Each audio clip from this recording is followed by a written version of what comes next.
நம் கையில் இருக்கிற வேத புஸ்தகத்தை உயர்த்தி, என்னை உருவாக்கி என் வாழ்வை மாற்றுகிற உம்முடைய பரிசுத்த வேதத்திற்காக இயேசுவே உமக்கு நன்றி. இரட்சகராம் இயேசு கிறிஸ்துவின் நாமத்தில் ஜெபம் வேண்டுகிறோம் எங்கள் நல்ல ஜீவனுள்ள பிதாவே, ஆமேன்.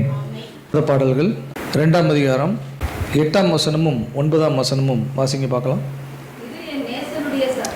இதோ என் நேசருடைய சத்தம், இதோ அவர் மலையின் மேல் குதித்தும் மேடுகள் மேல் துள்ளியும் வருகிறார். என் நேசர் வெளிமானுக்கும் மறைக்குட்டிக்கும் ஒப்பாய் இருக்கிறார். புறம்பே நின்று பலகனி வழியாய் பார்த்து காதியின் வழியாய் தமது மலர்ந்த முகத்தை காண்பிக்கிறார். இது என் நேசருடைய சத்தம். இதோ அவர் மலைகள் மேல் குதித்தும் மேடுகள் மேல் துள்ளியும் வருகிறார். என் நேசர் வெளிமானுக்கும் மறைக்குட்டிக்கும் ஒப்பாய் இருக்கிறார். இதோ அவர் எங்கள் மதிலுக்கு புறம்பே நின்று பலகனி வழியாய் பார்த்து கிராதியின் வழியாய் தமது மலர்ந்த முகத்தை காண்பிக்கிறார். முதல்ல ஒரு இன்ட்ரோடக்ஷனை இந்த பார்ட்டில் நான் சொல்லிடுறேன். 8ஆம் உன்னத பாடல்கள் 2ஆம் அதிகாரம் 8ஆம் வசனம் முதல் 3ஆம் அதிகாரம் 5ஆம் வசனம் வரைக்கும் ஒரே தொகுதியான காரியங்கள். அதில் நம்ம இன்றைக்கு ஒரு சிறு பகுதியை தான் நம்ம பார்க்க போகிறோம். ஆனால் அந்த ஃபுல் கண்டென்ட் எது வரைக்கும் இருக்குது அப்படின்னு பார்த்தீங்கன்னா 3ஆம் அதிகாரம் 5ஆம் வசனம் வரைக்கும் இருக்கிறது.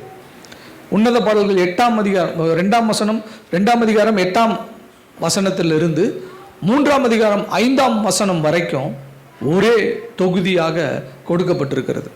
எல்லாம் ஒரே காரியத்தை வெளிப்படுத்துகிறதான காரியமாக இருக்கிறது. இன்னொரு காரியத்தை நீங்கள் அதில் புரிந்து கொள்ள வேண்டும். 2ஆம் அதிகாரம் 8ஆம் வசனம் முதல் 17ஆம் வசனம் வரைக்கும் பகல்ல நடக்கக்கூடிய காரியமாக அந்த காரியங்கள் சொல்லப்பட்டிருக்கிறது. அதுக்கப்புறம் 3ஆம் அதிகாரம் 1 முதல் 5 வரைக்கும் இரவுல நடக்கக்கூடிய காரியமாக அது சொல்லப்பட்டிருக்கிறது. அப்போ இங்க நம்ம புரிந்து கொள்ள வேண்டிய காரியம் என்ன அப்படின்னு பார்க்கும்போது, இவ்வளவு நாள் சூலமித்திய நம்ம மேய்ப்பர்களின் கூடாரங்களில் வைத்து தியானித்தோம், கிச்சிலி மரத்தின் நிழலில் வைத்து தியானித்தோம், திராட்சை தோட்டங்களில் தாயின் பிள்ளைகளுடைய திராட்சை தோட்டங்களில் வைத்து அவளை தியானித்தோம், சாலமோனுடைய அரண்மனையில் வைத்து அவளை தியானித்தோம். இப்போ இந்த நான் சொன்ன 2ஆம் அதிகாரம் 8ஆம் வசனம் முதல் 3ஆம் அதிகாரம் 5ஆம் வசனம் வரைக்கும் சூலமித்தியை நாம் எங்க வைத்து தியானிக்க போகிறோம் அப்படின்னு பார்க்கும்போது, சூலமித்தியினுடைய வீட்டிற்குள்ளாக வைத்து அந்த காரியம் நடக்கிறதாக வேதம் சொல்லுகிறது. இப்போ நம்ம அந்த சூழ்நிலை பேக்ரவுண்ட் ரொம்ப முக்கியம். அந்த பேக்ரவுண்டை நம்ம தியானித்து பார்க்கும்போது அதில் சூலமித்தி எங்கே இருக்கா அப்படின்னு பார்க்கும்போது அவள் தன்னுடைய வீட்டில் இருக்கிறாள் என்று சொல்லி நாம் பார்க்கிறோம். அதுதான் இந்த 8ஆம் வசனம் தொடங்குகிறது. இதோ என் நேசருடைய சத்தம், இதோ அவர் மலைகள் மேல் குதித்தும் மேடுகள் மேல் துள்ளியும் வருகிறார் என்று சொல்லி அங்கு சொல்லப்பட்டிருக்கிறது. இந்த வசனத்தினுடைய பின்னணி நான் உங்களுக்கு சொல்லிவிட்டேன். அது சூலமித்தியினுடைய வீடு என்று சொல்லி நான் உங்களுக்கு சொல்லிவிட்டேன். இப்போ அந்த வீட்டுக்குள்ள இருக்கிறா. இப்போ அங்க ஒரு சத்தம் அவளுக்கு கேட்கிறது. அந்த சத்தத்தை கேட்ட உடனே சூலமித்தி சொல்லுகிறார், இது என் நேசருடைய சத்தம், இது என் நேசருடைய சத்தம். அந்த சத்தத்தை கேட்ட உடனே சூலமித்தி சொல்லுகிறார், இது என் நேசருடைய சத்தம். அருமையான தேவனுடைய ஜனமே, அநேக தேவ பிள்ளைகள் தங்கள் வாழ்க்கையில் செய்கிற பெரிய தவறு என்னன்னா, அவங்க வாழ்க்கையில் தேவன் பேசுகிற சத்தத்தை அவர்கள் அறிந்து கொள்வதில்லை. தேவன் பேசுகிற சத்தத்தை அவர்கள் அறிந்து கொள்வதில்லை. தேவன் உங்களோடு கூட பேசுகிற தேவனாய் இருக்கிறார். அவர் என்கிட்ட பேசல அப்படின்னு நீங்க சொல்லவே முடியாது. தேவன் உங்களோடு கூட பேசுகிற தேவனாய் இருக்கிறார். ஆனா அந்த சத்தத்தை நீங்கள் தனித்துவமாய் அறிந்து கொள்ள வேண்டும். தனித்துவமாய் நீங்கள் அறிந்து கொள்ள வேண்டும். உலக சத்தத்தோடு, மனுஷர்களுடைய சத்தத்தோடு, மற்ற ஒலிபெருக்கியினுடைய சத்தத்தோடு நம்ம அந்த சத்தத்தை கேட்க முடியாது. அந்த சத்தம் உங்களுடைய வாழ்க்கைக்குள்ள அது வந்திருந்தாலும் அந்த சத்தத்தை நீங்கள் கவனிக்க முடியாது. அருமையான தேவனுடைய ஜனமே, தேவனுடைய சத்தம் உங்கள் காதுகளில் நிச்சயமாக அது ஒலித்திருக்கும். நிச்சயமாக தேவன் பேசுவார். தேவன் என்கிட்ட பேசலை அப்படின்னு சொல்லி யாருமே சொல்லவே முடியாது. ஏன்னா நம்ம பேசாத ஒரு கல்லையோ மரத்தையோ நம்ம வணங்கலை. நம்முடைய தேவன் ஜீவனுள்ள தேவன் என்று சொல்லுகிறார். கண்களை உண்டாக்கினவர், காதுகளை உண்டாக்கினவர், வாயை உண்டாக்கினவர் அவர்தான். நமக்கு வாயை கொடுத்துட்டு அவர் ஊமையா இருப்பாரா? நம்மளை பேச வச்சுட்டு அவர் பேசாமல் இருப்பாரா? அவர் பேசுகிற தேவன், அவர் பேசுகிற தேவன், அவர் நிச்சயமாகவே பேசுகிற தேவனாய் அவர் இருக்கிறார். அவர் உங்களுடைய வாழ்க்கையில் பேசுகிற சத்தத்தை நீங்கள் கேட்க வேண்டும். நீங்கள் உங்களுடைய வாழ்க்கையில் அவர் பேசுகிற சத்தத்தை நீங்கள் கேட்க வேண்டும். நேசருக்கு மணவாட்டியோடு பேசுகிறது இன்பம், மேய்ப்பனுக்கு ஆடுகளோடு பேசுகிறது இன்பம். யோவான் புஸ்தகத்தில் நம்ம வாசிக்கிறோம், 10ஆம் அதிகாரம் 4-5 வசனங்களை எடுத்து வாசிச்சு பாருங்க. அவன் தன்னுடைய ஆடுகளை வெளியே விட்ட பின்பு அவைகளுக்கு முன்பாக நடந்து போகிறான். ஆடுகள் அவன் சத்தத்தை அறிந்திருக்கிறபடியினாலே அவனுக்கு பின் செல்லுகிறது. கவனிங்க, அந்நியருடைய சத்தத்தை அறியாதபடியினால் அவைகள் அந்நியனுக்கு பின் செல்லாமல் அவனை விட்டு ஓடி போகும் என்றார். ஆடுகள் ஆண்டவருடைய சத்தத்தை அறிந்திருக்கிறது, மேய்ப்பனுடைய சத்தத்தை அறிந்திருக்கிறது. அந்நியன் பேசினா கூட ஆடுகள் அந்நியனுடைய சத்தத்தை கேட்பது இல்லை. அந்நிய சத்தம் அதுக்கு பழக்கம் இல்லாது இருக்கிறது. அந்நிய சத்தத்தில் அது பழகல. அது மேய்ப்பனுடைய குரலை மட்டும்தான் அது அறிந்து வைத்திருக்கிறது. சூலமித்தி மேய்ப்பனுடைய குரலை, நேசருடைய குரலை அறிந்து வைத்திருந்தாள். அவள் வீட்டுக்குள்ள இருக்கிறாள். எந்த சூழ்நிலையில அவள் இருந்தாள் என்கிறதை நாம் முதல்ல பார்க்க வேண்டும். அவள் வீட்டுக்குள்ள இருந்தாள். அந்த வீடு பூட்டப்பட்டிருந்தது. அந்த வீட்டை சுற்றிலும் மதில் சுவர் இருந்தது, ஜன்னல்கள் மூடப்பட்டிருந்தது. அவள் அந்த வீட்டுக்குள்ள இருந்து நேசர் வெளியில பேசுகிற சத்தம் கேட்ட உடனே, நேசர் வந்திருக்கிற சத்தம் அவளுக்கு கேட்ட உடனே அவள் சொன்னாள், இது என் நேசருடைய சத்தம், இது என் நேசருடைய சத்தம். அவருடைய மந்தையின் ஆடுகள் அவருடைய குரலை கேட்டு வைத்திருக்கிறது, தங்கள் மனதில் பதிய வைத்திருக்கிறது. அந்த மேய்ப்பனுடைய குரலுக்கு அந்த மந்தை, என்னுடைய ஆடுகள் செவி கொடுக்கிறது. நான் பலமுறை இந்த காரியத்தை சொல்லியிருக்கிறேன்.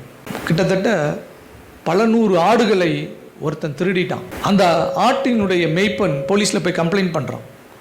அப்போ போலீஸ், இவ்வளோ ஆடை திருடி இருக்கானே, இதை எப்படி அவனால் டிரான்ஸ்ஃபார்ம் பண்ண முடியும், டிரான்ஸ்போர்ட் பண்ண முடியும், எங்கேயாவது பாருங்கள், எல்லா வண்டியும் செக் பண்ணுங்க அப்படின்னு சொல்லி அங்கே எல்லா காரியத்தையும் அவர்கள் ஃபுல்லாக செக் பண்ணுறாங்க, தரவை செக் பண்ணுறாங்க. அப்போ அவங்களுக்கு ஒரு நியூஸ் வருது, ஒரு பெரிய கப்பலில் ஆயிரமான ஆடுகள் இங்கேருந்து எடுத்துக்கொண்டு போகிறார்கள் அப்படின்னு வருது. அப்போ உடனே இந்த மனுஷன்ட்ட போய் சொன்னாங்க, அப்பா எங்களுக்கு ஒரு நியூஸ் வந்திருக்கு, ஆனால் அங்கே உன் ஆட்டை எப்படி எங்களால் கண்டுபிடிக்க முடியும், இது உன் ஆடு தான் எப்படி எங்களால் கண்டுபிடிக்க முடியும் அப்படின்னு சொல்லி அந்த மேய்ப்பன் இடத்துல கேட்டாங்க. அப்போ அந்த மேய்ப்பன் சொன்னால், ஒன்றும் இல்லை, நீங்கள் அந்த இடத்துக்கு என்னை கூட்டிகிட்டு போங்க அப்படின்னா.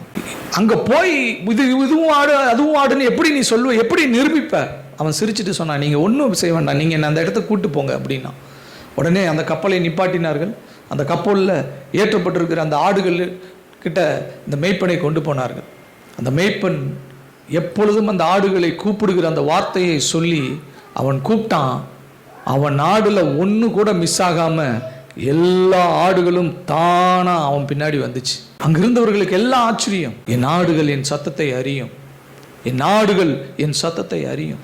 இது நடந்த சம்பவமோ கதையோ எனக்கு தெரியல, ஆனால் இது நடக்க போற சம்பவம், இது நடக்க போற சம்பவம். தேவ ஜனம் அவருடைய சத்தத்தை கேட்கும். அவருடைய சத்தத்தை தேவ ஜனங்கள் கேட்பார்கள்.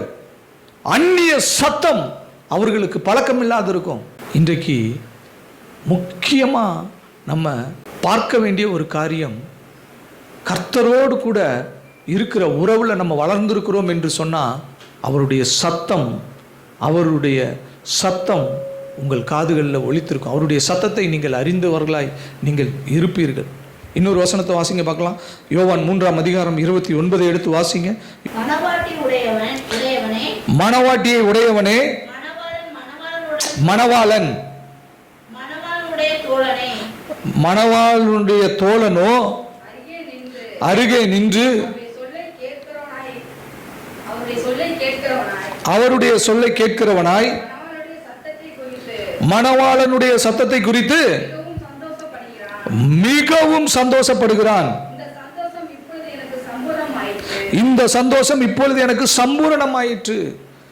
மணவாளனுடைய தோழன் அவர் அருகே நின்று அவர் சொல்லை கேட்கிறான். அவர் சத்தத்தை கேட்கிறதின் நிமித்தம் அவன் சந்தோஷப்படுகிறான் என்று சொல்லி அங்க பார்க்கிறோம். சூலமித்தி இது என் நேசருடைய சத்தம் என்று சொன்னான். மணவாளனுடைய தோழன் அவருடைய சத்தத்தை குறித்து மகிழ்கிறான். அவருடைய ஆடுகள் அவருடைய சத்தத்தை அறிந்திருக்கிறது. இப்போ சூலமித்தியை குறித்து நாம் பார்த்திருக்கிறோம். சூலமித்தி தேவனுடைய சபைக்கு அவள் ஒப்பாய் இருக்கிறாள் என்று சொல்லி பார்த்திருக்கிறோம். தேவனுடைய சபை தேவனுடைய சத்தத்தை அறிய வேண்டும். அந்நிய சத்தம் சபையில் ஒலிக்கவே கூடாது. அந்நிய சத்தம் சபையில் கேட்கவே கூடாது. தேவனுடைய சத்தம் தான் சபையில் கேட்கணும். ஏன்னா சூலமித்தி அதில் தான் பழகணும். சபை அதில் தான் பழகணும். அவருடைய ஆடுகள் அவருடைய குரலை தான் கேட்டு பழகணும். அந்நிய சத்தம் சபையில் கேட்கவே கூடாது. அந்நிய காரியம் சபையில் வரவே கூடாது. அந்நியம் சபைக்கு அருவருப்பானது. ஆரோனுடைய பிள்ளைகள் செய்தது என்ன வாசிக்கிறோம். லேவியராகமம் புஸ்தகம் 10:1-2 நானே வாசிச்சிடுறேன். பின்பு ஆரோனின் குமாரராகிய நாதாபும் அபியூவும் தன் தன் தூப கலசத்தை எடுத்து அவைகளில் அக்கினியையும் அதன் மேல் தூப வர்க்கத்தையும் போட்டு கர்த்தர் தங்களுக்கு கட்டளையிடாத அந்நிய அக்கினியை அவருடைய சந்நிதியில் கொண்டு வந்தார்கள். கர்த்தர் சீனாய் மலையை தம்முடைய அக்கினியால எரிச்சப்போ அங்கிருந்து கொஞ்சம் அக்கினியை எடுத்துட்டு வந்து அந்த தூப கலசத்தில் வைத்தார்கள். ஆனால் நாதாபும் அபியூவும் என்ன செஞ்சாங்க? அவங்க அந்நிய அக்கினி, அவங்க சொந்தமாக அக்கினியை தயார் பண்ணாங்க. அக்கினியை உண்டாக்கி அந்த தூப கலசத்தில் வைத்த போது தேவனுடைய கோபம் வந்துருச்சு. கர்த்தருடைய ஆலயத்திற்குள்ள அந்நிய காரியம் வரவே கூடாது. கர்த்தருடைய பிள்ளைகளுக்குள்ள அந்நிய காரியம் வரவே கூடாது. கர்த்தருடைய பிள்ளைகள் அந்நிய காரியத்தில் பழகவே கூடாது. கர்த்தருடைய சபை பரிசுத்தமானது. கர்த்தருடைய சபை பரிசுத்தமானது. ஏன் கர்த்தருடைய சத்தத்தை சபை அறிந்து கொள்ள வேண்டும்? வாசிங்க யோவான் 5:25. மரித்தோர் தேவகுமாரனுடைய சத்தத்தை கேட்கும் காலம், மரித்தோர் தேவகுமாரனுடைய சத்தத்தை கேட்கும் காலம் வரும். அது இப்பொழுதே வந்திருக்கிறது. அதை கேட்கிறவர்கள் பிழைப்பார்கள் என்று மெய்யாகவே மெய்யாகவே உங்களுக்கு சொல்லுகிறேன். மரித்தோர் தேவகுமாரனுடைய சத்தத்தை கேட்கும் காலம் வரும். அது இப்பொழுதே வந்திருக்கிறது. அதை கேட்கிறவர்கள் பிழைப்பார்கள் என்று மெய்யாகவே மெய்யாகவே உங்களுக்கு சொல்லுகிறேன். லாசருவினுடைய கல்லறையில் 4 நாட்கள் கழித்து ஆண்டவர் போய் நின்று பேசுகிறார். மரித்த அந்த சரீரம் அவருடைய சத்தத்தை கேட்டது. தலித்தா குமி, சிறு பெண்ணே எழுந்திரு என்று உனக்கு சொல்லுகிறேன் என்று சொன்னார். அந்த பெண் எழுந்திருந்தாள். மரித்த அந்த சரீரம் அந்த சத்தத்தை கேட்டது. தேவன் பேசும்போது மரித்திருக்கிற சரீரத்தில் அந்த சத்தம் கேட்கும். அவருடைய சத்தத்தை கேட்கிறவர்கள் பிழைப்பார்கள். அதனால தான் நீங்கள் தேவனுடைய சத்தத்தை கேட்க வேண்டும். தேவனுடைய சத்தத்தை நீங்கள் கேட்கும்போது சபை பிழைக்கும். அதனால தான் பிசாசு பாருங்க, இப்போ சபைக்குள்ள வரைக்கும் அந்நிய சத்தத்தை கொண்டு வந்து வைக்கிறான். தேவனுக்கு அந்நியமாய் இருக்கிற காரியங்களை கொண்டு வந்து வைக்கிறான். தேவனுக்கு விருப்பமில்லாத காரியங்களை கொண்டு வந்து வைக்கிறான். வேற வேற சத்தத்தை கொண்டு வந்து சபைக்குள்ள வைக்கிறான். அப்போ சபை தேவனுடைய சத்தத்தில் பழகாது. சூலமித்தி இது என் நேசருடைய சத்தமோ இல்லை வேற யாருடைய சத்தமோ, வேற யாரோ கூப்பிடுறாங்களோ அப்படின்னு சொல்லி அவள் அசால்ட்டாக இருந்திருப்பா. அந்த ஆடுகள் குழம்பி போகும். அந்த ஆடுகளை தம்முடைய சத்தத்தினால் அவர் ஒன்றாக சேர்க்க முடியாது. அவர் சத்தத்தை தொனிக்க பண்ணுவார். அது பெண்மான்களை ஈனும்படி செய்யும். தேவனுடைய சத்தம் உங்களுடைய வாழ்க்கையில் புதிய காரியங்களை கொண்டு வரும். புதிய காரியங்களை பிறப்பிக்க செய்யும். அவர் பேசுகிற தேவனாய் இருக்கிறார். அவர் பேசுகிற தேவனாய் இருக்கிறார். அடுத்தது இங்கே நீங்கள் தெளிவாக ஒரு காரியத்தை நீங்கள் பார்க்கணும். 8ஆம் அதிகாரத்தினுடைய முதல் பகுதியை வாசித்தோம். இது என் நேசருடைய சத்தம் என்கிறத வாசித்தோம். இப்போ அதுக்கு அடுத்தது, அது ஏ பார்ட்டுன்னு வச்சுக்கோங்க. அதுக்கு அடுத்து இருக்கிற பகுதி பி பார்ட். அந்த பி பார்ட்ல இருந்து 9ஆம் வசனத்தினுடைய ஏ பார்ட் வரைக்கும் வாசிங்க பார்க்கலாம். இதோ அவர் மலைகள் மேல் குதித்தும் மேடுகள் மேல் துள்ளியும் வருகிறார். என் நேசர் வெளிமானுக்கும், கவனிங்க, என் நேசர் வெளிமானுக்கும் மறைக்குட்டிக்கும் ஒப்பாய் இருக்கிறார். இப்ப 8ஆம் வசனத்தினுடைய 2வது பகுதி என்ன சொல்லுது? இதோ அவர் மலைகள் மேல் குதித்தும் மேடுகள் மேல் துள்ளியும் வருகிறார். என் நேசர் வெளிமானுக்கும் மறைக்குட்டிக்கும் ஒப்பாய் இருக்கிறார் என்று சொல்லப்பட்டிருக்கிறது. இப்போ இங்க மலைகள் மேல் குதித்தும் மேடுகள் மேல் துள்ளியும் வருகிறார். அடுத்த வசனத்தினுடைய பகுதி எப்படி சொல்லுது? வெளிமான் அப்படின்னு சொல்லியிருக்கு, அதுக்கப்புறம் மறைக்குட்டின்னு சொல்லியிருக்கு. ஆனால் அது எப்படி இருக்கணும் அப்படின்னு பார்த்தீங்கன்னா, வெளிமான் அல்லது மறைக்குட்டிக்கும் ஒப்பாய் இருக்கிறார். அல்லது என்கிற வார்த்தை, ஆர் என்கிற வார்த்தை வரணும். ஆனால் தமிழ் அது அப்படியே சேர்த்து வந்துருச்சு, பரவாயில்ல. நீங்கள் உண்மையான அந்த வரியை நீங்கள் புரிந்து கொள்ள வேண்டும் என்று சொன்னால் அப்படி தான் இருக்கு, வெளிமான் அல்லது மறைக்குட்டி. இப்போ ஒன்றும் இல்லை, இங்கே என்ன சொல்லப்பட்டிருக்கிறது? இந்த வெளிமான் அப்படிங்கிறது என்ன அப்படின்னா, கலைமான் அப்படின்னு கூட சொல்கிறாங்க. அதை வேகமாக ஓடக்கூடியது, வேகமாக ஓடக்கூடியது. அதனுடைய வேகத்திற்கு எந்த ஒரு மிருகமும் ஈடு கொடுக்க முடியாது. அவ்வளவு ஃபாஸ்ட்டாக அது ஓடக்கூடிய ஒரு மிருகமாய் அது இருக்கிறது. இப்போ இங்கே என்ன சொல்லப்பட்டிருக்கிறது? சூலமித்தி சொல்கிறா, இது என் நேசருடைய சத்தம்னு சொல்லிட்டா. இப்போ அவள் சொல்கிறா, அவர் வெளிமானை போல, கலைமானை போல வேகமாய் மலைகள் மிதித்தும் குன்றுகளை தகர்த்தும் அவர் என்னிடத்துல வருகிறார் என்று சொல்லி சூலமித்தி சொல்லுகிறார். அதுதான் அந்த வசனத்தினுடைய அர்த்தம். வெளிமானுக்கும் அந்த மறை குட்டிக்கும் ஒப்பாக அவருடைய வேகம் சொல்லப்பட்டிருக்கிறது. சூலமித்தியின் இடத்துல அவர் வருகிற அந்த காரியம் சொல்லப்பட்டிருக்கிறது. சூலமித்தியை பார்ப்பதற்காக அந்த நேசர் அவ்வளவு வேகமாக அவர் வருகிறார். நம்முடைய நேசர் நம்மை விட்டு அதிக நாள் அவர் பிரிந்திருக்க முடியாது. ஏற்கனவே அதிக நாள் அவர் பிரிந்து இருந்துட்டார். ஏற்கனவே அதிக நாள் ஆயிடுச்சு. ஏற்கனவே அது ரொம்ப நாட்களாய் கடந்து விட்டது. கிட்டத்தட்ட 2000 வருஷங்கள் முடிஞ்சிருக்கு. இன்னும் அதிக நாள் அவர் சபையை விட்டு இருக்க போகிறதில்லை. சபையாகிய தம்முடைய மனவாட்டியை விட்டு இருக்க போகிறதில்லை. அவர் வேகமாய் வருகிறார். சீக்கிரமாய் வருகிறேன் என்று சொல்லி இருக்கிறவர் அவர் வேகமாய் வந்து கொண்டு இருக்கிறார். அவருடைய வருகையினுடைய தொடக்கம் ஆரம்பமாகிவிட்டது. அவர் வேகமாய் வருகிறார். சுலமித்தி சொல்றா, சபை சொல்லுகிறது, என் நேசர் வெளிமான்களைப் போல வேகமாய் வருகிறார் என்று சொல்லப்பட்டிருக்கிறது. பாருங்க, கர்த்தர் நம்மிடத்தில் வரும்போது மலையோ குன்றோ சமபூமியோ கடலோ காற்றோ வேற எந்த ஒரு தடையும் அவருக்கு கிடையாது. அவர் சபையை பார்க்க வரும்போது எந்த ஒரு தடையும் அவருக்கு முன்பாக நிற்க முடியாது. மலை தடையாக இருக்க முடியாது, குன்றுகள் தடையாக இருக்க முடியாது, நிலப்பரப்பு தடையாக இருக்க முடியாது, ஆறு தடையாக இருக்க முடியாது, கடல் தடையாக இருக்க முடியாது. அவர் எல்லாவற்றையும் மிதித்து நொறுக்கி அவர் சபையின் இடத்துல வந்து நிற்பார். No obstacles could keep him from his love. ஒரு தடையும் அவர் நம் மீது வைத்திருக்கிற அன்புக்கு முன்பாக நிற்கவே முடியாது. உங்களுடைய வாழ்க்கையில் அவர் நிச்சயமாக வருவார். நிச்சயமாக வந்து உங்கள் வாழ்க்கையில் அவர் தம்மை வெளிப்படுத்துவார். யோபு சொல்லுகிறான், என் மீட்பர் இந்த வானத்தின் மத்தியில் வந்து நிற்பார், என் கண்கள் அதை காணும் என்று சொல்லி யோபு சொல்லுகிறான். வேதத்தில் முதல் எழுதப்பட்ட புஸ்தகம் யோபு.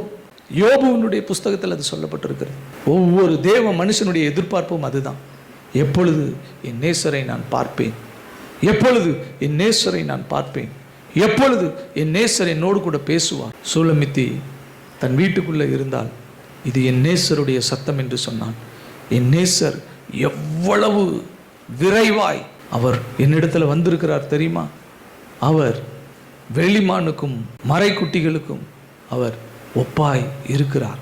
அவர் வேகமாக என்னிடத்துல வருகிறார் என்று சொல்லி சூலமித்தி சொல்லுகிறார். அவர் நிச்சயமாக வேகமாக ஆண்டவராகிய இயேசு கிறிஸ்து வருகிறார். அட்வென்ட் என்கிறதான ஒரு வார்த்தை இருக்கிறது. இது எதை குறித்து சொல்லுகிறது என்று பார்க்கும்போது, கிறிஸ்மஸ் நாளுக்காக கர்த்தராகிய இயேசு கிறிஸ்துவனுடைய பிறப்பை கொண்டாடுகிற நாட்களுக்காக ஆயத்தமாகிற நாட்களை அட்வென்ட் என்று சொல்லுவார்கள். இது வேற ஒன்றும் இல்லை. இந்த அட்வென்ட் என்கிற வார்த்தை வேற ஒரு அர்த்தம் இல்லை. அது என்ன அர்த்தமாக அது கொடுக்கப்பட்டிருக்கிறது என்று சொல்லி பார்க்கும்போது, திரும்ப வருகிறார் என்கிறதான ஒரு காரியத்தை அது சொல்லுகிறது. திரும்ப வருகிறார் என்கிறதான ஒரு திரு வருகை என்கிறதான ஒரு காரியம் அதுக்கு அர்த்தமாக கொடுக்கப்பட்டிருக்கிறது. திரு வருகை அப்படிங்கிறதான காரியம் அர்த்தமாக கொடுக்கப்பட்டிருக்கிறது. அப்படின்னா என்ன அர்த்தம்? ஆண்டவராகிய இயேசு கிறிஸ்து வருகிறதை கொண்டாடுகிறது. பழைய ஏற்பாட்டு நாட்களில் எதிர்பார்த்திருந்த ஒரு காரியம், புதிய ஏற்பாட்டில் நடந்த ஒரு காரியம், அதை கொண்டாடுகிற நாட்களுக்காக அந்த அட்வென்ட் டேஸ் என்று சொல்லி வைத்திருந்தார்கள், அந்த திரு வருகை என்கிறதான காரியம். இப்போ சபை அந்த காரியத்தை, ஆண்டவராகிய இயேசு கிறிஸ்துவனுடைய பிறப்பை குறித்து கொண்டாடுகிற ஒரு காரியத்தில் இல்லை. அதெல்லாம் நடந்து முடிந்த ஒரு சம்பவம். இப்போ ஆண்டவராகிய இயேசு கிறிஸ்துவனுடைய வருகையை எதிர்பார்த்து காத்திருக்கிற ஒரு காரியம், இந்த திரு வருகை. திரும்ப நடக்க இருக்கிற ஒரு காரியம். சபைக்காக அவர் வருகிறது, ஜனங்களுக்காக, பூமியில் இருக்கிற மற்ற ஜனங்களுக்காக அவர் வருகிறது. அந்த காரியங்களை உலகம் எதிர்நோக்கி பார்த்து கொண்டிருக்கிறது. அவர் நிச்சயமாகவே வருவார். அவர் எப்படி வருவார்? வேகமாய் வருவார். ஒரு தடை அவருக்கு முன்னாடி இருக்காது. இது தடை, அது தடை, அதெல்லாம் ஒண்ணுமே கிடையாது. அவர் நிச்சயமாக சபைக்கு முன்பாக அவர் வந்து நிற்பார் என்று சொல்லி நாம் பார்க்கிறோம்.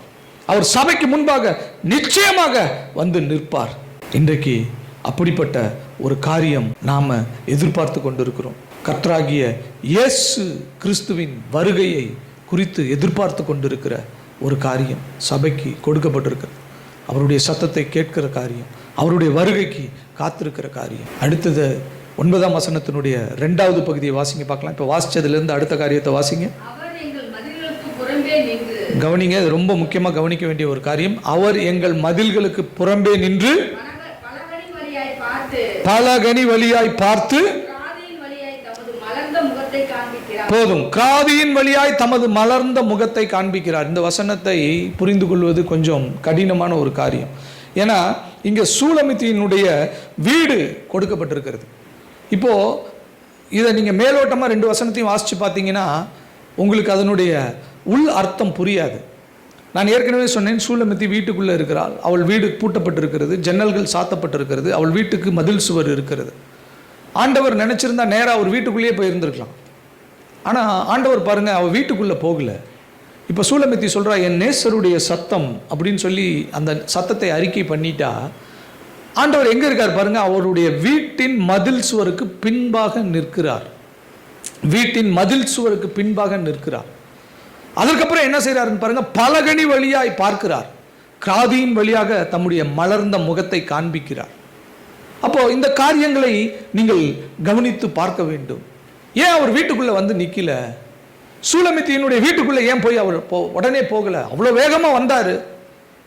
அவ்வளோ வேகமா வந்து சூலமித்திக்கு அவருடைய சத்தத்தை துவனிக்க பண்ணினார். சூலமித்தி, இது என்னுடைய நேசரின் சத்தம் அப்படின்னு சொல்லிடுச்சு. இப்போ அவர் உள்ள போயிருக்கணும்ல, அவர் உள்ள போகல. அவர் என்ன செய்கிறார்? மதில் சுவருக்கு பின்புறமாக நிற்கிறார். அந்த பலகனி வழியாக அவர் உள்ள பார்க்கிறார். கிராதியின் வழியாக தம்முடைய முகத்தை காண்பிக்கிறார்.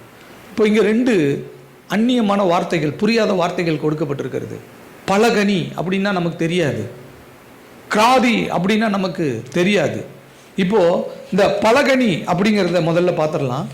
பலகனி அப்படிங்கிற வார்த்தை என்னன்னா லேட்டிஸ்ன்னு சொல்லுவாங்க, லேட்டிஸ்டு விண்டோ அப்படின்னு சொல்லுவாங்க. அப்படின்னா என்ன அர்த்தம் அப்படின்னு பார்த்தீங்கன்னா, உள்ள வீட்டுக்குள்ளே இருக்கிற காரியங்களை பார்க்கும்படிக்கு நம் கண் வைத்து பார்க்குற அளவுக்கு கண் போன்ற ஓட்டைகள் இருக்கும் அந்த ஜன்னலில். உள்ளே பார்க்கலாம், உள்ளே என்ன இருக்காங்க, என்ன யார் இருக்காங்க அப்படின்னு சொல்லி பார்க்கறதற்காக அந்த ஜன்னலில் சில பகுதிகளை பார்க்கறதற்காக வைக்கப்பட்டிருக்கும். அதுதான் அந்த பலகனி அப்படின்னு சொல்லக்கூடிய வார்த்தையினுடைய அர்த்தம். அடுத்தது கிராதி என்று சொல்லி நம்ம பார்த்துருப்போம். இது ஈஸியாக நமக்கு புரியும்.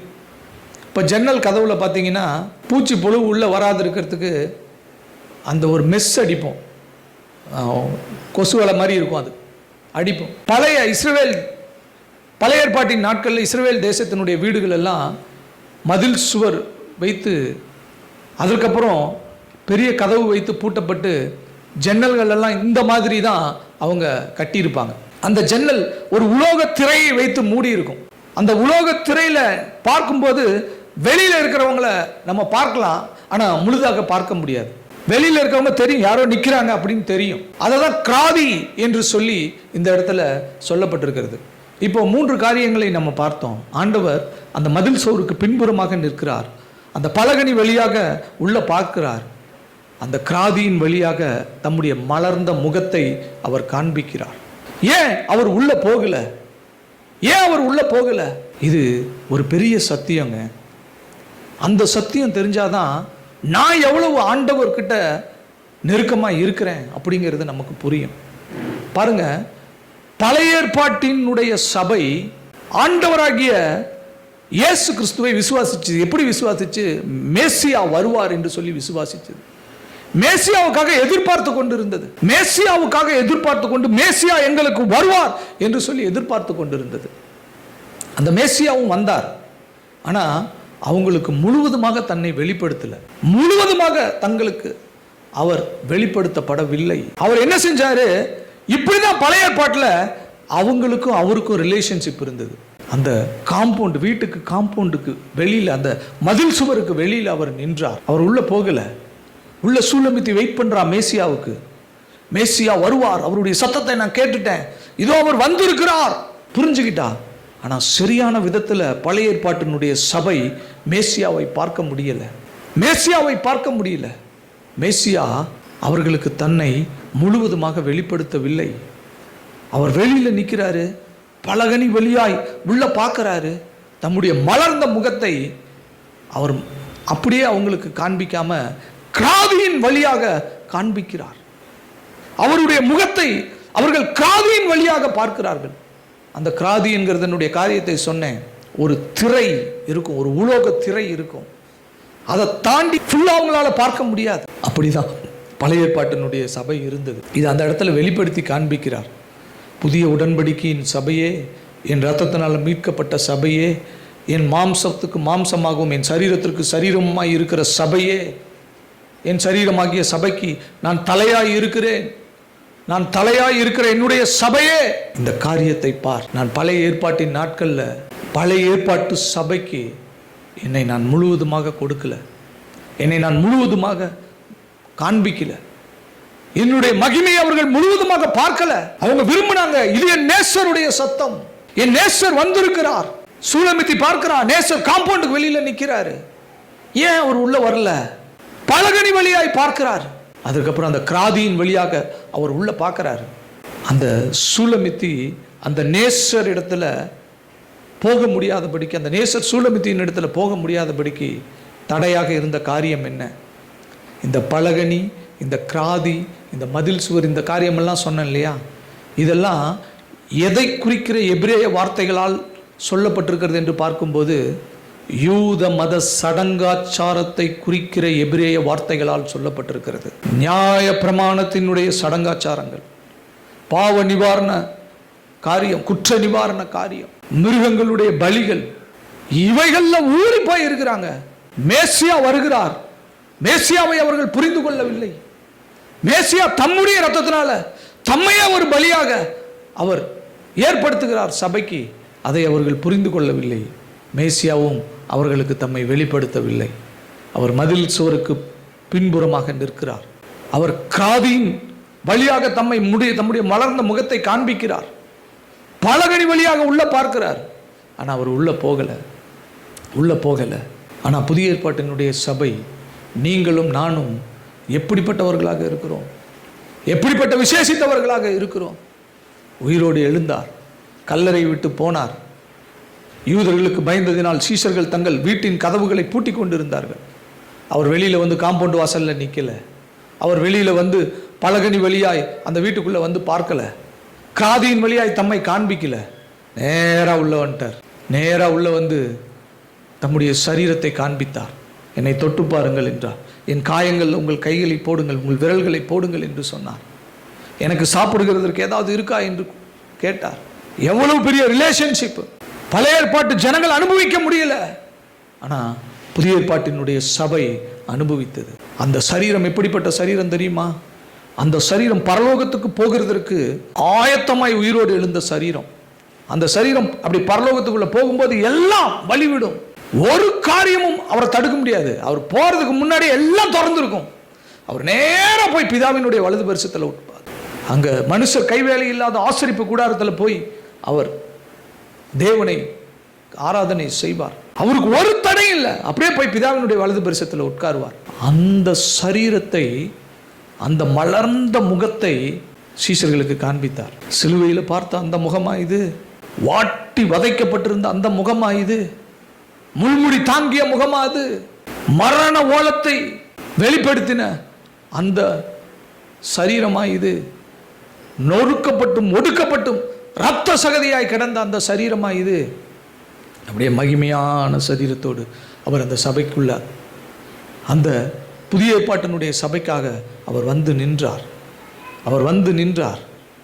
அவர் வந்து நின்றார். இன்றைக்கு அருமையான தேவனுடைய ஜனமே, நம்முடைய சபை அப்படிப்பட்ட மகிமையை அனுபவிக்கிற சபையாக இருக்கிறது என்கிறதை நீங்கள் மறந்து போகக்கூடாது. புதிய ஏற்பாட்டினுடைய சபைக்கு கொடுத்திருக்கிற பெரிய காரியமே இந்த மகிமை தான். கிறிஸ்து இயேசுவினுடைய உயிர்த்தெழுந்த அந்த மகிமை. அவர் இப்ப வெளியில நிற்கிறது இல்ல, சுவர் புறமாக பின்புறமாக அவர் நிற்கிறது இல்ல, காதியின் வழியாக தம்முடைய மலர்ந்த முகத்தை காண்பிக்கிறது இல்ல, அந்த பலகனி வழியாய் அவர் பார்க்கிறது இல்ல. அவர் அப்படியே இறங்கி சபைக்கு வருகிறார். அப்படி அவருடைய உயிர்த்தெழுந்த வல்லமையை அவர் சபைக்கு கொடுக்கிறார். இப்போ சபை அவரை அனுபவிக்கிறது, அவரை பார்க்கிறது, அவருடைய தழும்புகளை பார்க்கிறது, வாரினால் அடிப்பிக்கப்பட்ட அவருடைய முதுகை பார்க்கிறது, அவர் காயங்களை பார்க்கிறது, அவரை கட்டி அணைக்கிறது. அந்த மணவாளனிடத்துல மணவாட்டியாக தன்னை சபை அர்ப்பணிக்கிறது. சபைக்கு அவ்வளவு பெரிய மகிமையும் மகத்துவத்தையும் ஆண்டவர் கொடுத்திருக்கிறார். நீங்க ஏதோ சும்மா ஒரு 4 செவருக்கு முன்னாடி நான் வந்து உட்காந்துட்டு போறேன்றது கிடையாது. ஏதோ ஞாயிற்றுக்கிழமை சும்மா போய் ஒரு இடத்துக்கு நான் போயிட்டு வரேன் அப்படிங்கிறது கிடையாது. அவருடைய மகிமைக்குள்ள நீங்க வர்றீங்க, அவருடைய உயிர்த்தெழுந்த வல்லமைக்குள்ள நீங்க வர்றீங்க. நீங்க இங்க வந்து முழங்கால் படியிட்டு நீங்கள் ஜெபிக்கும் போது என்ன நடக்கிறது?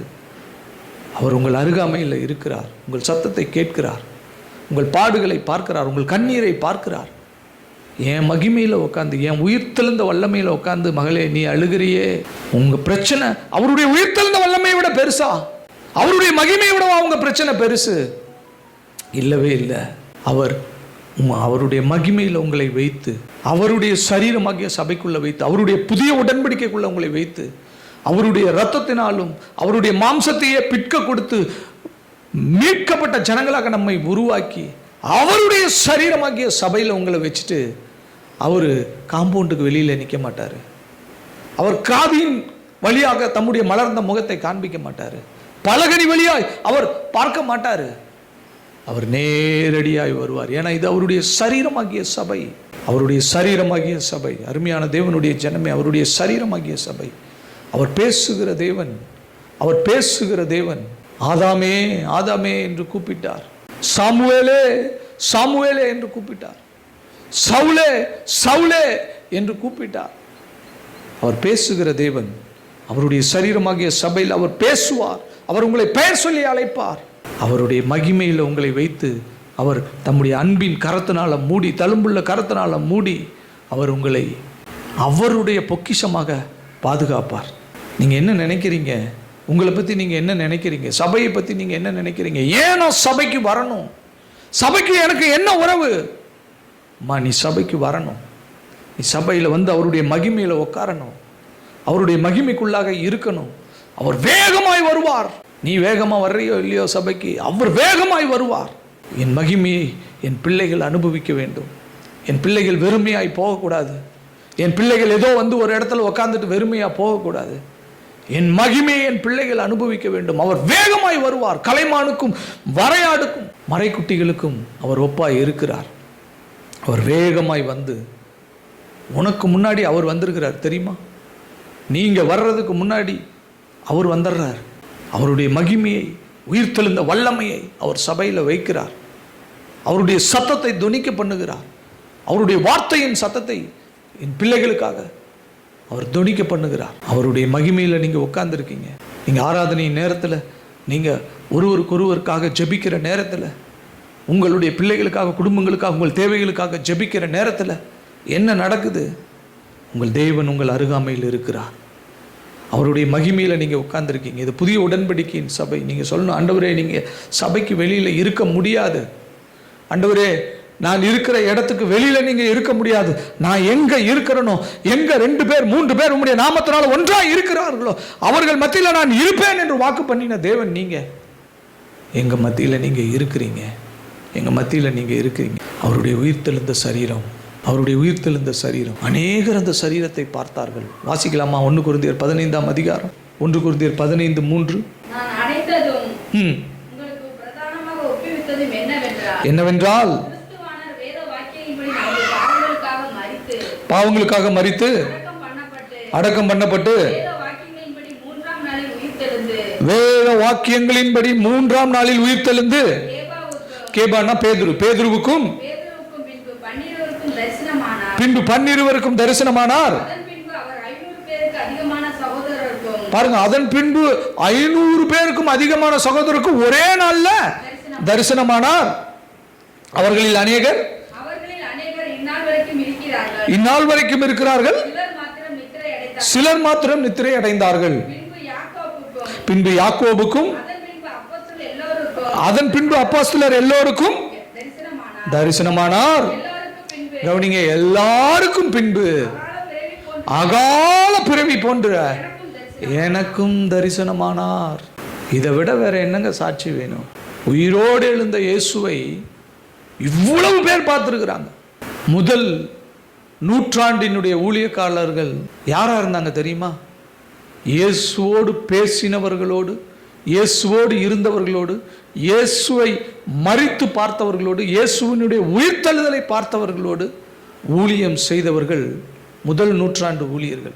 அவர்களுக்கு அப்புறம் வந்தவங்க இயேசுவை பார்த்தவர்களை பார்த்து அவர்கள்கிட்ட பேசி, அவர்கள்கிட்ட டைரக்டா அவங்க கிட்ட பேசி, ஓ இப்படியெல்லாம் இருக்கா காரியம் அப்படின்னு சொல்லி தெரிந்து கொண்டவர்கள். அவர்களுக்கு பின்பாக வேதம் எழுதப்பட்டது. வேதம் எழுதப்பட்டது யார் மூலியமாக எழுதப்பட்டது? இயேசுவோடு இருந்தவர்கள் மூலியமாக, இயேசுவை பார்த்தவர்களோடு இருந்தவர்கள் மூலியமாக வேதம் எழுதப்பட்டது. இப்போ நமக்கு அந்த வேதம் தான் கொடுக்கப்பட்டிருக்கிறது. இதெல்லாம் அந்த நூற்றாண்டிலேயே நடந்து முடிஞ்சிருச்சு. இயேசுவை பார்த்தவர்கள் இருக்கும்போதே வேதம் எழுதப்பட்டிருச்சு. சும்மா சொல்லல, நாயின் ஒரு விதவையினுடைய மகனை இயேசு உயிரோடு எழுப்பினார் அப்படின்னு சும்மா எழுதல. ஒருவேளை அது பொய்யா அங்க எழுதியிருந்தாங்கன்னா அதை எகென்ஸ்ட் பண்ணியிருப்பாங்க. எங்கடா நடந்துச்சு? அது எப்போ நடந்துச்சு? நாயினூரில் எப்போ அப்படி ஒரு காரியம் நடந்தது? யாராலையும் மறுத்து எழுத முடியவில்லை, மறுத்து பேச முடியவில்லை. ஏன்னா நடந்தது ஃபேக்ட், நடந்த சம்பவம். இயேசு அற்புதத்தை செய்தார். குருடருடைய கண்களை அவர் திறந்தார். ஃபர்ஸ்ட் செஞ்சுரி ஹிஸ்டோரியன் ஜோசிபஸ் இயேசு அற்புதம் செய்ததை எழுதி வைத்திருக்கிறார். இயேசு அற்புதம் செய்தார். யூதர்களுடைய வரலாறை அவர் எழுதி வைத்திருக்கிறார். இயேசு அற்புதம் செய்தார். இயேசு உயிரோடு எழுந்தார். மரித்த இயேசு உயிரோடு எழுந்ததை அநேகர் பார்த்தார்கள். அப்போ நம்ம போதிக்கிற இந்த சத்தியமெல்லாம் எவ்வளவு உண்மையான சத்தியம், உண்மையான சத்தியம். இயேசு சபைக்காக தம்முடைய மகிமையை கொடுக்கிறவராக இருக்கிறார். சபைக்கு அவர் கொடுக்கிறத யாராலையும் தடுக்க முடியும். சபைக்காக தான் அவருடைய சரீரம் இருக்கிறது. இந்த சபையை எடுத்துக்கொள்றதுக்கு தான் அவர் இப்போ ஆயத்தமாக இருக்கிறார். கடைசியா அவர் ஒரு நாள் இந்த சபைக்காக வருவார். உங்களுக்கு ஒன்று தெரியுமா? அன்றைக்கு சபைக்கு முன்பாக இந்த பூமியினுடைய புவி ஈர்ப்பு விசை, gravitational force of this earth செயலிழந்து போகும். சபைக்கு மட்டும் செயலிழந்து போகும். சபை பிள்ளைகள் எங்க இருக்காங்களோ அந்த இடத்துல அவங்க மட்டும் மேலே போவாங்க. மீதியெல்லாம் நினைச்சா கூட போக முடியாது. பல இந்து காப்பியங்களில் கூட இந்த குண்டலானின்னு சொல்லுவாங்க. அப்படின்னா என்ன அர்த்தம்? அப்படின்னா அப்படியே இந்த சரீரத்திலிருந்து பறப்பது, அந்த மாதிரி எல்லாம் இல்லை. இங்கே உண்மையாகவே இந்த பூமியினுடைய புவி ஈர்ப்பு விசை தோத்து போயிடும். சபை ஒரு நிமிடத்தில் பறக்கும். ஒரு நொடி பொழுதில் அது அப்படியே மேலே போகும். அப்படியே பலர் மேலே போகிறதை பார்ப்பார்கள். மகிமையின் சரீரத்தை தரித்து கொண்டு மகிமையான கிறிஸ்துவை காண்பதற்கு மத்திய ஆகாயத்தில் அவர் நிற்பார். இந்த சபை அப்படியே புறப்பட்டு போகும். அதுக்கு தான் சபைக்கு கர்த்தருடைய சத்தம் முக்கியம், கர்த்தருடைய மகிமை முக்கியம், அவருடைய உயிர்த்தெழுந்த மகிமை சபைக்கு முக்கியம். சபையை அவர் கைவிடவே மாட்டார், சபையை அவர் கைவிடவே மாட்டார். தன் சொந்த மாம்சத்தை பகைத்தவன் இருக்கிறானா, அவர் எப்படி தன்னுடைய சொந்த மாம்சத்தை பகைப்பார்? இதையெல்லாம் நீங்கள் சொல்லணும், அறிக்கையிடணும். அதனால் ஏதோ வாரத்தில் ஒரு நாள் கடமை இல்லை, இது நீங்கள் இங்கே வந்திருக்கும்போது என்ன நடக்குதுங்கிறத காண்பிக்கிறார் ஆண்டவர். அவர் இன்றைக்கு நம்மோடு கூட எப்படி தொடர்பில் இருக்கிறார் என்கிறதை காண்பிக்கிறார். அதனால் இந்த சத்தியத்தை தொடர்ந்து நீங்கள் மனதிலே வையுங்கள். நான் ஏற்கனவே சொன்னது போல உன்னத பாடல்கள் 2ஆம் அதிகாரம் 8ஆம் வசனம் முதல் 3ஆம் அதிகாரம் 5ஆம் வசனம் வரைக்கும் ஒரே தொகுதி. அதனால் நீங்கள் அதை வீட்டில் போய் இந்த 8ஆம் வசனம் முதல் அந்த 3ஆம் அதிகாரம் 5ஆம் வசனம் வரைக்கும் நீங்கள் வாசியுங்கள். இந்த வாரம் முழுவதும் வாசியுங்கள். வாரத்தில் நீங்கள் இன்னும் ஒரு உன்னத பாடலினுடைய மெசேஜ் நம்ம கேட்க போகிறோம். மிச்சம் இருக்கிற 9, 10 9 பார்த்துட்டோம், 10, 11, 12 பார்க்கலாம். எவ்வளோ டைம் இருக்குமா என்னன்னு தெரியாது. ஆனால் 10ஆம் வசனத்துலேருந்து நம்ம தியானிக்கலாம். எவ்வளோ டைம் இருக்கோ அத்தனை டைமில் எத்தனை வசனத்தை நம்ம தியானிச்சிடலாம். அதனால் இந்த காரியங்களை நீங்கள் மனதில் வைத்துக் கொள்ளுங்கள். இன்றைக்கு கர்த்தர் உங்களோடு கூட பேசி இருக்கிறார். அவருடைய மகிமையை உங்களுக்கு கொடுத்திருக்கிறார். அவருடைய மகிமைக்குள்ளாக உங்களை கொண்டு வந்து வைத்திருக்கிறார். அவர் சபைக்கு வந்திருக்கிறார். எந்த தடையும் இல்லாமல் அவர் சபைக்கு வந்திருக்கிறார். தம்முடைய சரீரமாகிய சபைக்குள்ளே உங்களை வைத்திருக்கிறார். அவருடைய உயிர்த்தெழுந்த வல்லமையில் உங்களை வைத்திருக்கிறார். நீங்கள் பழைய ஏற்பாட்டில் பார்த்தது போல் அவர் மதில் சுவருக்கு பின்பாகவும் கிராதியின் வழியாக பலகனி வழியாக அவர் பார்க்கிறதும் இல்லை, தம்முடைய மலர்ந்த முகத்தை காண்பிக்கிறதும் இல்லை, மதில் சுவருக்கு பின்பாக அவர் நிற்கிறதும் இல்லை. அவர் நேராக சபைக்குள்ளாக வந்து அவருடைய மலர்ந்த முகத்தை நமக்கு காண்பிக்கிறார். அவருடைய சத்தத்தை தொனிக்க பண்ணுகிறார். அவருடைய ஆடுகள் அவருடைய சத்தத்தை அறியும். அந்நிய சத்தம் அவைகளுக்கு பழக்கம் இல்லை. சபையில் கர்த்தருடைய சத்தம் மட்டும்தான் இருக்கணும். அந்நிய காரியம் சபையில் இருக்கக்கூடாது. சினிமா காரியம், சினிமா பாட்டு, சினிமா காரியங்கள், போக்குவரத்து, சும்மா அந்த கதை இந்த கதை, இதெல்லாம் சபைக்கு தேவையில்லை. சொந்த கதை சோக கதை சபைக்கு தேவையில்லை. இது கிறிஸ்துவினுடைய மனவாட்டி சபை. கிறிஸ்துவை மட்டும்தான், கிறிஸ்துவைக்காக தான், கிறிஸ்துவை மட்டும்தான், அவருடைய சத்தத்தை மட்டும்தான் இது கேட்கும் பார்க்கும். அதில் தான் அது பழக்கப்படும். நமக்கு இது அந்நியமாக போயிடக்கூடாது. உலகம்தான் அந்நியம். அந்நிய அக்கினி, நாதா பபியூ, அந்நிய அக்கினி சபைக்கு தேவையில்லை. அந்நிய காரியம் சபைக்கு தேவையில்லை. அந்நிய சத்தம் சபைக்கு தேவையில்லை. அதில் நம்ம யோசிக்க வேண்டிய அவசியம் இல்லை. இப்போல்லாம் சபையில் ஹெல்த் டைம்னு ஒன்று கொடுக்குறாங்க. நம்ப மாட்டீங்க. நீங்கள் இதெல்லாம் சாப்பிட்ணும், இதெல்லாம் சாப்பிடக்கூடாது, நீங்கள் இவ்வளோ எக்ஸசைஸ் பண்ணணும், இப்படி போகணும், அப்படி போகணும், அப்படி செய்யணும்.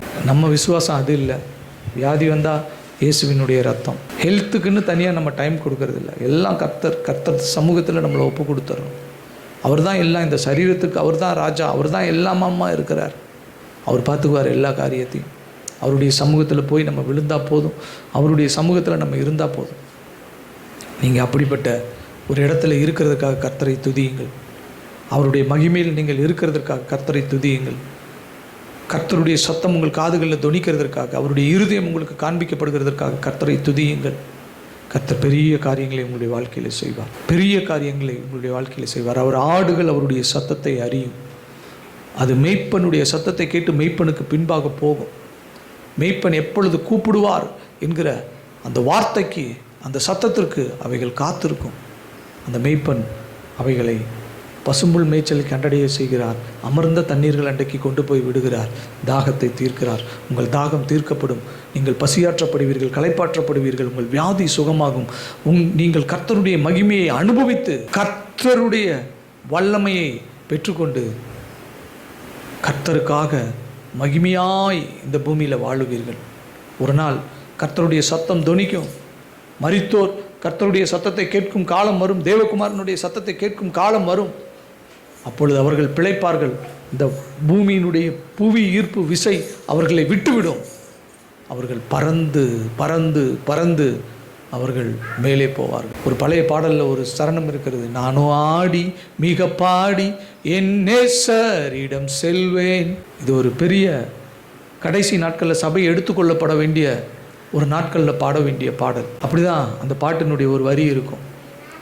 நானும் ஆடி மிக பாடி என் நேசர் இடத்துல செல்வேன். ஒரு நாள் அப்படிதான் சபை நேசர் இடத்திற்கு போகும். அதனால் இந்த காரியங்களை மனதில் வைத்துக் கொள்ளுங்கள். கர்த்தர் பெரிய காரியங்களை செய்வார். கண்களை மூடி, நம்ம இருக்கிற இடத்துல எல்லாரும் கண்களை மூடி இந்த நாளில் உன்னத பாடல்கள் 2ஆம் அதிகாரம் 8-9 வசனங்களை நாம் தியானித்திருக்கிறோம். கர்த்தர் நம்மோடு கூட இடைப்பட்டிருக்கிறார், நம்மோடு கூட பேசி இருக்கிறார். அவர் மதில் சுவர் பின்பாக இப்போ நிற்கலை, பலகனி வழியாய் அவர் பார்க்கலை, கிராதியின் வழியாய் தம்மை காண்பிக்கலை. அவர் இறங்கி சபைக்கு அவர்கள் மத்தியில் அவர்கள் நடுவாக வந்து நின்றார். அவர் இன்றைக்கு அவருடைய முழு வல்லமையும் முழு மகிமையும் முழு பிரசன்னத்தையும் நம் மத்தியில் அவர் வைத்திருக்கிறார். அதில் நீங்கள் உட்கார்ந்துருக்கீங்க, அதில் நீங்கள் இருக்கீங்க. வெளியேற பெற்ற ஒரு காரியத்தில் நீங்கள் அமர்ந்திருக்கீங்க. இங்கே நீங்கள் கேட்கிறதையெல்லாம் நீங்கள் பெற்றுக்கொள்வீர்கள், நீங்கள் வாஞ்சிக்கிறதையெல்லாம் நீங்கள் பெற்றுக்கொள்வீர்கள். சுகம் வேண்டுமா மகளே, சுகப்படுத்துகிறேன் போ. ஆசீர்வாதம் வேண்டுமா மகளே, ஆசீர்வதிக்கிறேன் போ. உங்களுக்கு என்ன வேணும்? அவர் மகிமையில் இருக்கீங்க, அவர்கிட்ட கேளுங்க. ஆண்டவரே, உம்முடைய உயிர்த்தெழுந்த வல்லமையில் நான் வந்திருக்கிறேன். ஆண்டவரே, என்னை கண்ணோக்கி பாருங்கன்னு சொல்லுங்க. அவர் மறைந்து பார்க்கிறவர் அல்ல, உங்கள் பக்கத்தில் உங்கள் அருகாமையில் அவர் கண் குளிர உங்களை பார்க்கிறார். அவர் மனம் குளிர உங்களை அவர் கட்டி அணைக்கிறார். அவர் உங்களை முத்தமிடுகிறார். என் மகள், என் மகன், என் வெளியேற பெற்ற ரத்தத்தினால மீட்டு எடுத்த என் சொத்து என்று ஆண்டவர் உங்களையும் என்னையும் பார்க்கிறார். நீங்கள் வெளியேற பெற்றவர்கள். அந்நியமாக போகாதீங்க, கர்த்தருக்கு அந்நிய காரியத்தில் போகாதீங்க. கர்த்தருடைய மாம்சத்தில், கர்த்தருடைய சரீரத்தில், கர்த்தருடைய சரீரமாகிய சபையில் நீங்கள் உங்களை ஒப்பு கொடுங்க. சூலமித்தி அவருடைய மனவாட்டி, கற்புள்ள கன்னிகை, அவருடைய சத்தத்துக்கு மட்டும்தான் கீழ்ப்படியணும். அவருடைய சத்தத்துக்கு மட்டும்தான் அவருக்கு பழக்கம் இருக்கணும். அந்த சத்தத்தில் தான் அவள் வாழணும். அவள் தான் அவருடைய மனவாட்டி. அவரால் தான் அவளுக்கு பிழைப்பு இருக்கிறது. தொடர்ந்து இதில் மேலான சத்தியங்களை அடுத்த சில வசனங்களில் நம்ம தியானிக்க போகிறோம். நல்ல பிதாவை நன்றியோடுமை துதிக்கிறோம் ராஜா, உம்மை ஸ்தோத்திரிக்கிறோம் அப்பா. இந்த நாளிலும் கூட எங்களோடு கூட நீர் இடைப்பட்டு எங்களோடு கூட நீர் பேசினீர். ஆண்டவரே, நாங்கள் கேட்ட வார்த்தையின்படியே, கேட்ட சத்தியத்தின்படியே இந்த நேரத்தில் உம்முடைய மகிமையில் நாங்கள் உட்கார்ந்துருக்கிறோம், உம்முடைய உயிர்த்தெழுந்த வல்லமையில் நாங்கள் உட்கார்ந்துருக்கிறோம். ஆண்டவரே, அதுக்கு மிஞ்சின ஒரு காரியம் ஒன்றும் இல்லை. ஆண்டவரே, அது எங்களுடைய வாழ்க்கையில் செய்ய முடியாத அற்புதங்கள் இல்லை, அதிசயங்கள் இல்லை. ஆண்டவரே, அந்த மகிமை எங்களுடைய வாழ்க்கையில் கொடுக்க முடியாத சுகம் ஒன்றும் இல்லை. தகப்பனே, ஆண்டவரே, நீர் அற்புதம் செய்வீர், நீர் அதிசயம் செய்வீர். ஒரு நல்ல செய்தியை எங்களுக்கு காண்பீர், ஒரு நல்ல பொழுதை எங்களுக்கு விடிய. ஆண்டவரே, தெய்வீக சுகத்தை, ராஜரீக சுகத்தை எங்களுக்கு செய்வீர். ஆண்டவரே, உம்முடைய பிள்ளைகள், உம்முடைய சரீரமாகிய சபையினுடைய அவயவங்களாய் இருக்கிறவர்கள், அங்கத்தினவர்களாய் இருக்கிறவர்கள், உம்முடைய அற்புதத்தை அவர்கள் பெற்றுக்கொள்ள வேண்டும். உம்முடைய உறவை அவர்கள் பெற்றுக்கொண்டிருக்கிறார்கள். உம்முடைய அதிசயத்தை அவர்கள் பார்க்க வேண்டும். தகப்பனே, அவர்களை நீர் அப்படி ஆசீர்வதிக்கும்படியாக நாங்கள் ஜெபிக்கிறோம். ஆண்டவரே, உம்முடைய தழும்புள்ள கருத்தினால் உம்முடைய பிள்ளைகளை தொட்டு, உம்முடைய பிள்ளைகளை ஆசீர்வதித்து, உம்முடைய பிள்ளைகளுக்கு தெய்வீக சமாதானத்தையும், தெய்வீக சுகத்தையும், ஆரோக்கியத்தையும், தெய்வீக ஆசீர்வாதத்தையும் கொடுத்து அவர்களை நீர் நடத்தும்படியாக ஜெபிக்கிறோம். உம்முடைய ஆடுகள் உம்முடைய சத்தத்தை கேட்டிருக்கிறது, உம்முடைய சத்தத்திற்கு பின்பாக வருகிறது. அவைகளை நீர் மேய்க்கிற தயவுக்காக, ஆண்டவரே, பசும்புல் மேய்ச்சலை கண்டடைய வைக்கிற தயவுக்காக, அமர்ந்த தண்ணீர்கள் அண்டியில் தாகம் தீர்க்கிற கிருபைகளுக்காக உமக்கு ஸ்தோத்திரம். தொடர்ந்து நீர் எங்களோடு கூட பேசும், எங்களை நடத்தும்.